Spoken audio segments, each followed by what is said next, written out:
KGM। एक गांव में एक किसान रहता था। उसकी सारी जमीन पिछले 2 से 3 सालों से सूखे की मार झेल रही थी और वो पूरी तरह सूख चुकी थी। सर्दी का मौसम आ चुका था। किसान पेड़ के नीचे आराम कर रहा था। शाम हो चुकी थी। तभी उसकी नजर पास बने बिल पर गई। वहां एक सांप अपना फन उठाए बैठा था।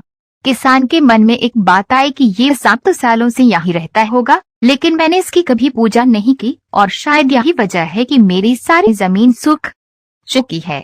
किसान ने ठान लिया है कि मैं हर रोज सांप की पूजा किया करूंगा।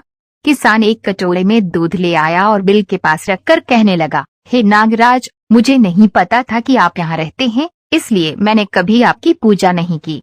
मुझे क्षमा करें, अब से मैं रोज आपकी पूजा करूंगा। किसान सोने चला गया। सुबह देखा तो उस दूध के कटोरे में कुछ चमक रहा था।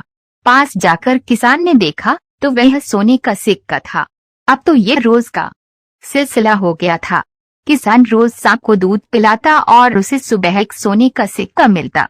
एक दिन किसान को किसी काम से दूसरे गांव जाना पड़ा तो उसने अपने बेटे को रोज सांप को दूध पिलाने को कहा। किसान के बेटे ने वैसा ही किया। अगली सुबह उसे भी सोने का सिक्का मिला। उसके बेटे ने सोचा कि ये सांप तो बड़ा कंजूस है, जरूर उसके बिल में बहुत से सोने के सिक्के होंगे, लेकिन ये तो बस रोज एक ही सिक्का देता है। अगर मैं इसको मार दूं तो मुझे सारा का सारा सोना मिल जाएगा। अगली शाम लड़का जब दूध देने गया तो उसने सांप को देखते ही उस पर छड़ी से वार किया, जिससे सांप ने विकराल रूप धारण कर लिया और उसे डस लिया। जख्मी सांप उसके बाद अपने बिल में चला गया। किसान के रिश्तेदारों ने उसके बेटे का अंतिम संस्कार कर दिया। जब किसान लौटा तो अपने बेटे की मृत्यु की खबर से बहुत व्यथित हुआ।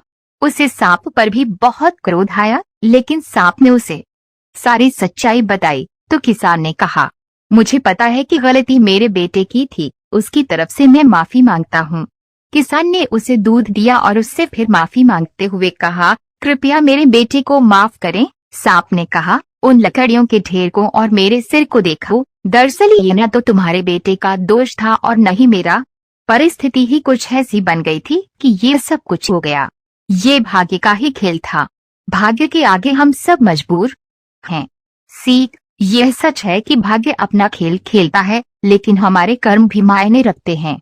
लालच का फल हमेशा बुरा ही होता है। कभी भी लालच में आकर ऐसा काम नहीं करना चाहिए जिससे दूसरों को हानि पहुंचाने की सोचें, वरना लेने के देने पड़ सकते हैं।